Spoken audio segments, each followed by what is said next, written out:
We have a choice, response versus react. And those two things will change the trajectory of your life. As a hothead lunatic, constantly having to apologize and break in relationships. In 2010, I had an awakening moment. I woke up and God spoke to me and said, you need to go see Tony Robbins. In today's podcast, I interview Sebastian Rusk. Man, he is a powerful phenomenon on podcasting. He's going to share on the strategies on how he launches podcasts, but most importantly, he's going to share with you his story and how God made an impact inside of his life from 2008 when the recession hit to how he got his book on the New York Times bestsellers list as well in New York Times Square.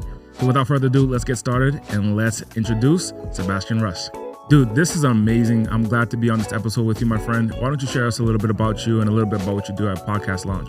Absolutely. So first of all, thanks for having me on. I mean, the internets. Yeah. I literally commented on my publicist post, who's your boy, Ulysses. Shout out to Ulysses. And I knew I was going to be in Vegas this week. And you're like, let's make it happen. So thanks, man. I appreciate you. You know, like Facebook there's a relationship that people have with Facebook, like it's not real. Yeah. But I look at it as an integration of what's real. How has your experience been? Because you're right, you commented and then next thing you know, we're chatting in DMs and so on and so forth. The next thing you know, we're here together. You just never know. I've had people reach out to me because I liked something. Yeah. No comment, not connected, just liked something. So you just never know what's going to happen on that backyard barbecue we like to call Facebook. Yeah.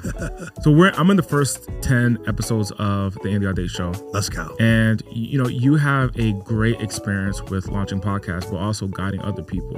What are the top key things that people should know or understand when deciding to launch a podcast in the first place? I think the first thing is like, why are you doing what you're doing in the first place?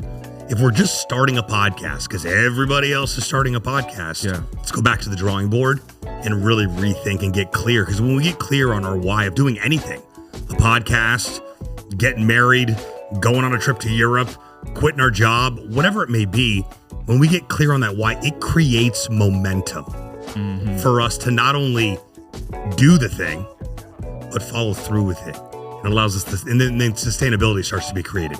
Why? Because we're excited about it. Because it's not work. It's something that we enjoy. Just to hang out. You're really just hanging out. You know, if we could get tactical as well and share your story. Sure. But what is the reason that people should start a podcast in the first place? Like when we think about doing it, is it for notoriety? Is there money involved? Is it product sales? Like what's the reasoning behind people starting? You know, I think I've identified like 3 reasons why someone should start a podcast that I've gotten clear on based on my own experience. So I come from the school of thought that I'm not going to sit here and tell you what you can go and do, and I haven't even done it myself, right? So reason number 1 you want to start a podcast is to network with people that you want to do business with. First and foremost, do business with, sell something to, whatever you want to call that. But for starters, if I just met you at a conference and I said, hey man, let's get you on the podcast. Yeah, maybe you have a podcast, maybe you don't. I want to build a relationship with you because I don't know what's on the other side of this. We don't know what's on the other side of this conversation right now. We're probably going to laugh about it one day and be like, remember it all started with a Facebook comment? Yeah. So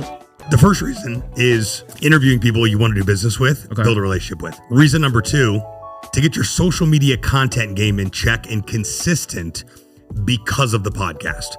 One podcast episode, multiple pieces of micro content. How many pieces of micro content would you say that? I think realistically, at least 3 to 5. Okay. You know, most people are not posting every single day, once a day. They want to, they should be, but they're not.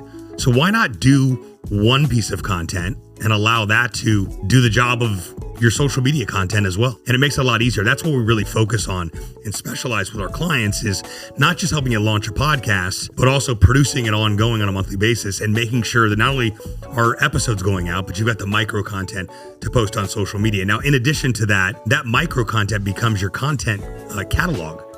So what you posted today, you can post in a month or 2 months. Strategically, if you were consulting with somebody and you're like, hey, look, I have 1 or 2 options. Option number 1, I start a podcast and I do a bunch of episodes. Option number 2, I get on other people's podcasts. And they only had, for whatever reason, they only had 1 of the 2 options to choose from. As a strategist, what would you suggest that they do? Start their own or just be on as many guests as possible? Be a guest on as many podcasts as possible? I always say, like, I wrote a whole bit about, you know, who doesn't want to be on a podcast? Yes. I mean, really. Cows go moo, by the way. I think that if you make a decision, you have to choose, if you had to choose one, start your own. Really?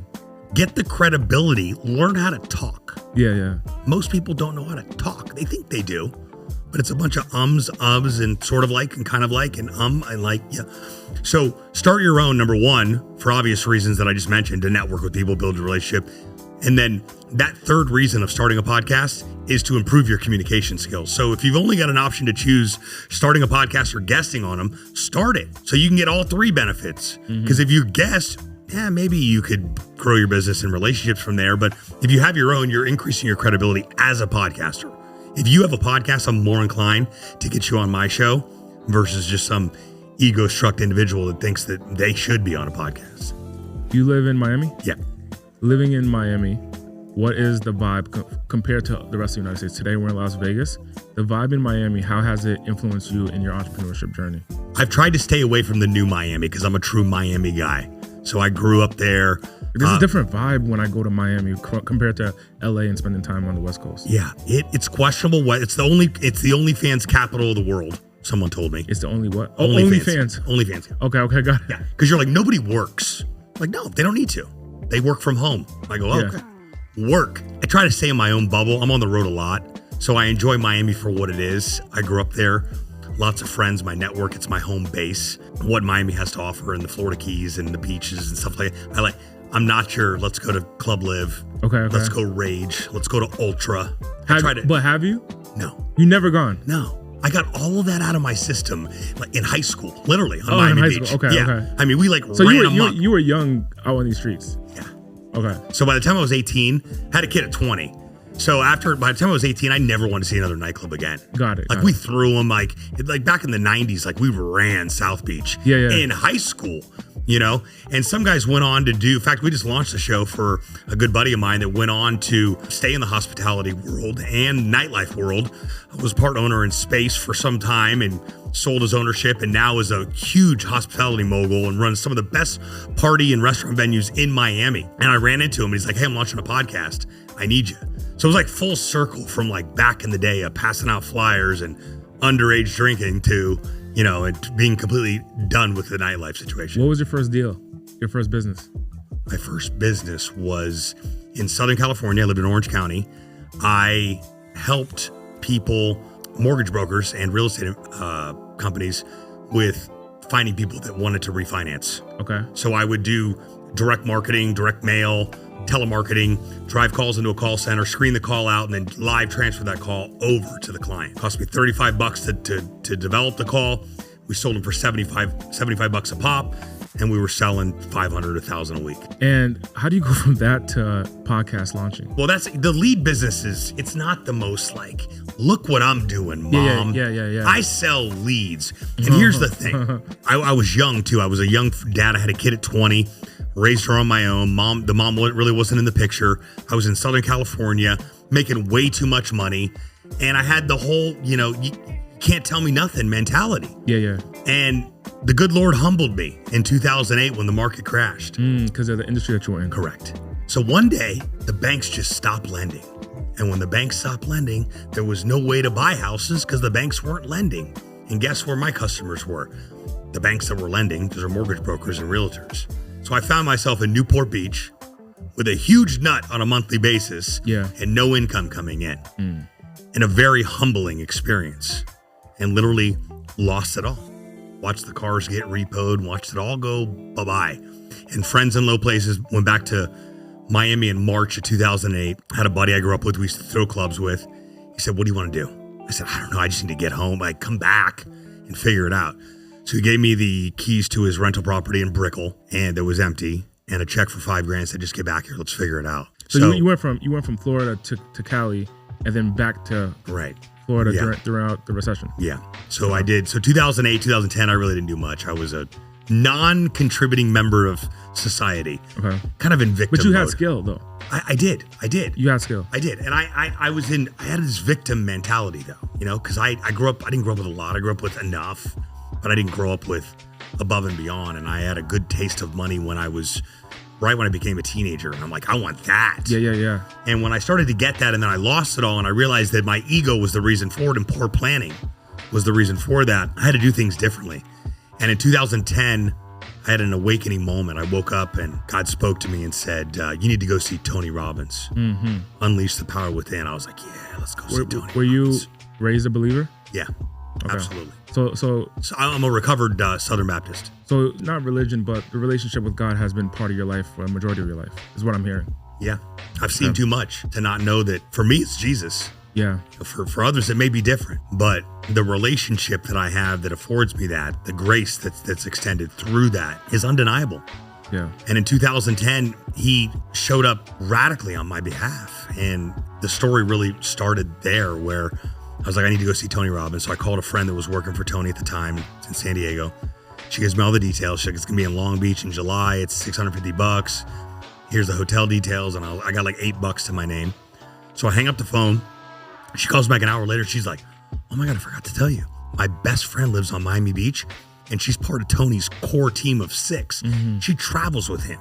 And I'm thinking, what in the world can I possibly offer this individual? She goes, listen, it's worth a drink, meet up with her. She makes the introduction immediately. We make a connection on the phone. We meet up that Friday on Miami Beach. And Andy, this is where it all changed. We're at TJI Fridays because I was worried that I wouldn't be able to pay the tab otherwise, on Ocean Drive. And she looks over at me and she says, so what's next? And I said, I don't know. And she said, that is a problem. Mm-hmm. Now, these are my offended days. So I'm thinking, I don't know who this chick thinks she is, telling me what I'm doing with my life. It's a problem. Ego up, highly offended, just a disaster. And I'm like, she works for Tony. You may want to just humble yourself for a second and stay curious. I said, so what do you mean by that? And this is where it all changed. She said, I'll tell you exactly what I mean. Sebastian, who's missing out because you're not showing up? And everything changed that moment. By that Monday, I had a logo for my first company, Social Buzz TV. That's all I had was a logo. And I printed up some polos. And I started running around town evangelizing. And I'm starting the biggest, baddest social media on-air news outlet out there. It's called Social Buzz TV. And I was wearing bow ties. And I still had $6 to my name. But I had that burn. I got that dog back. You know, I'm like, I'm gonna get back. I'm gonna do this. Yeah. I don't know how, but I had a bus pass and a skateboard. Mm-hmm. So I just kept showing up. And the more that I showed up, the more opportunities started to show up. And the more the onset of social media was starting to show up. In the middle of all of that, a friend reaches out to me that I'd met in Las Vegas in 2009, which is where I started my speaking career, about 3 miles up the road here at the M in summer of 2009, and said, you need to meet this guy named Gary Vaynerchuk. And I'm like, who? It's like, yeah, he wrote a book called Crush It. You guys have like identical personalities. He's going places. Read his audiobook. And I'm like, I don't have any money for an audiobook. He's like, here, log in, download it, and put it on your iPod. And I did that. And I shortly after that connected with Gary. And he was so accessible at the time. And we had the opportunity to connect and develop just a great relationship and friendship and mentorship. And his second book came out, and his book stop was in Miami. And I said, I got in touch with his camp, which was tiny at the time. It's like 30 now for just Team Gary V, but it was 3 guys at the time. And I said, hey, I know Gary's going to be at Books and Books, and I'd love to interview him. And I'm thinking, like, these are flip cam days, you know, I'm going to get a quick, like, flip cam action. Well, the phone rings, another God moment. Phone rings a week later, or right around the same time.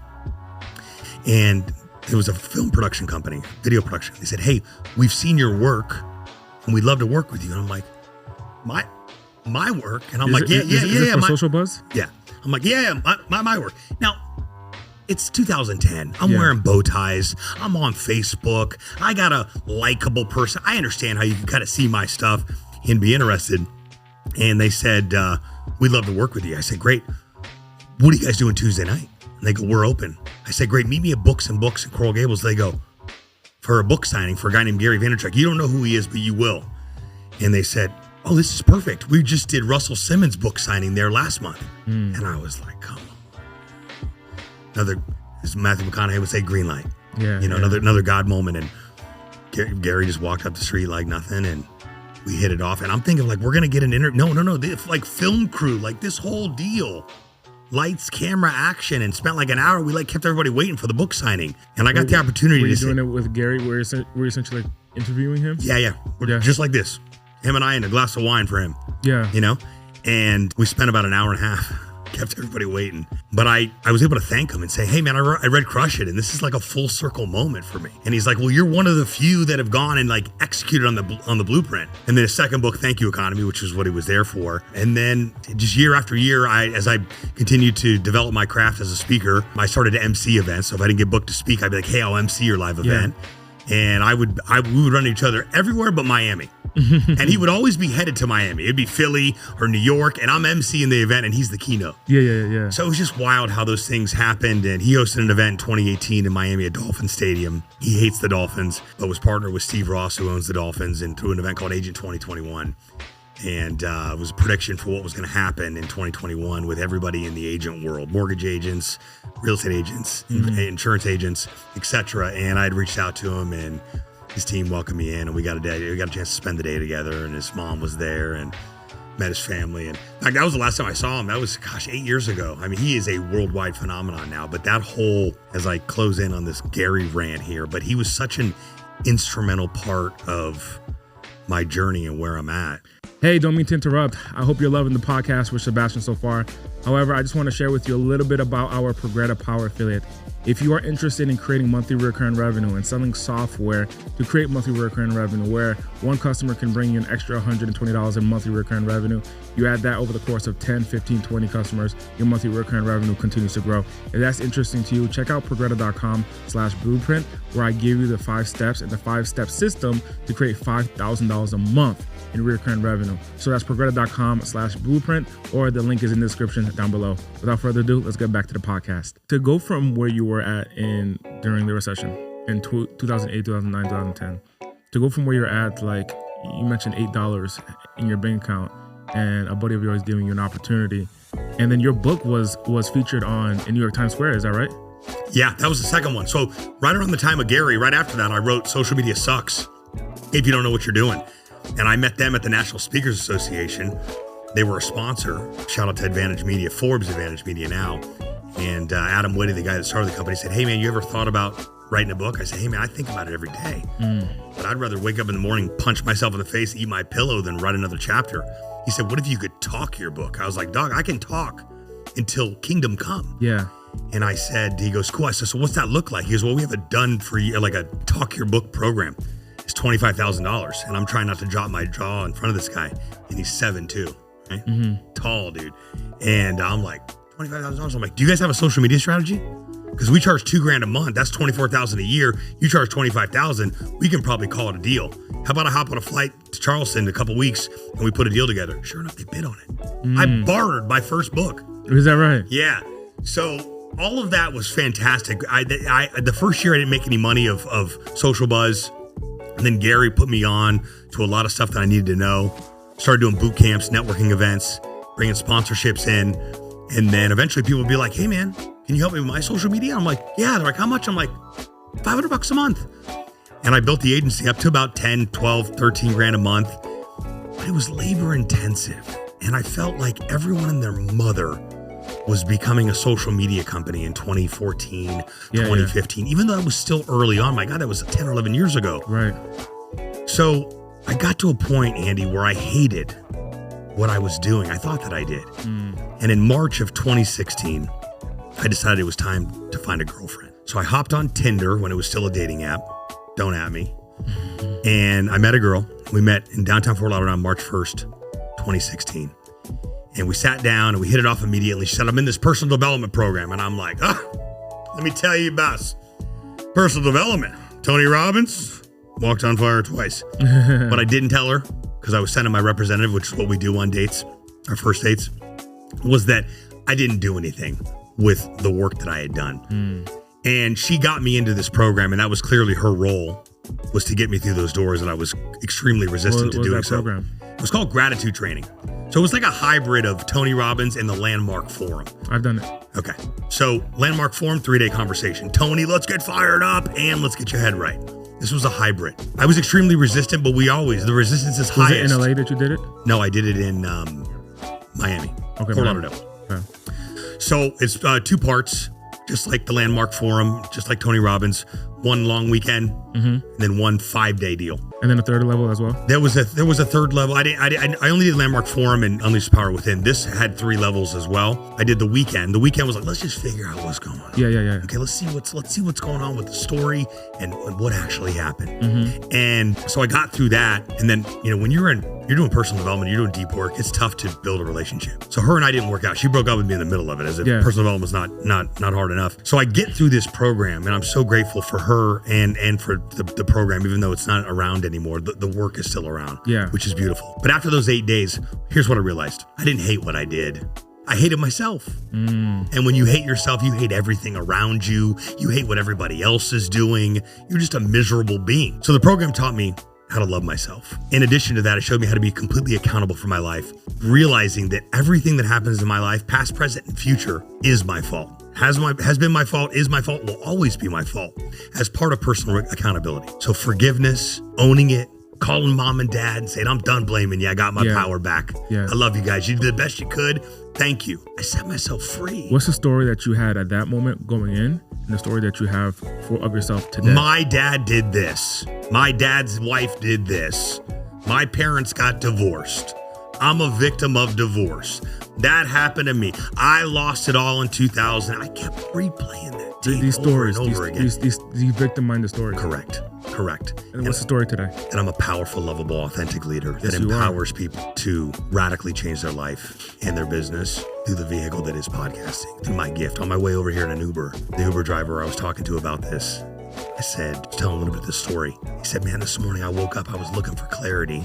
And I kept asking myself, the only way I'm going to get this clarity is if I go in. I said, yeah, because we have all the answers when we go in.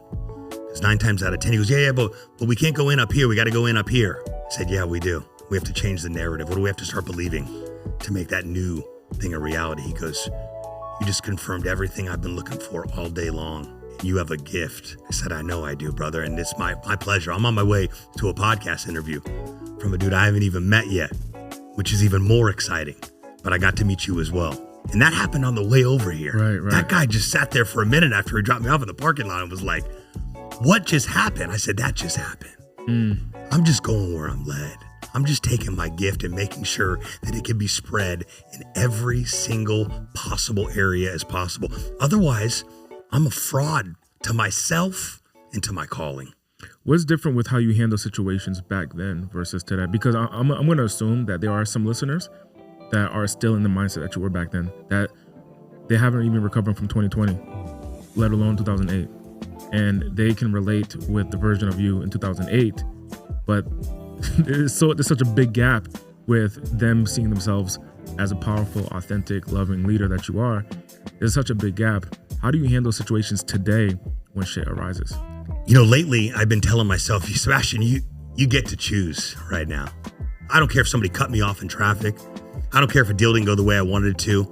I don't care if whatever it is, whatever sets the sirens off in our head for us to go every which way, we have a choice. Response versus react. And those two things will change the trajectory of your life. I spent 35 years of my life reacting as a hothead lunatic, constantly having to apologize and breaking relationships, having to go back and clean it up. So I just stepped into a different new space and said, you know what? I get to choose response and grace and compassion. Compassion was the game changer for my dad and my stepmother. And when I first was working with my coach, she said, she's the one that taught me how to meditate, which I thought I would never be able to do. And I said, man, I've forgiven them. Because I firmly believe, Andy, that true forgiveness is waiving the right to ever bring it up again. It's just like being offended. I believe part of the Christian faith is waiving the right to be offended. It is, because that was all taken care of on the cross. Yeah. But that's a tough argument to happen. But I think that when we look at the opportunity that we get to choose, what do we want to do here? We want to react or respond? We already lived in enough of a divided world. Are we contributing to the divisiveness? Yeah.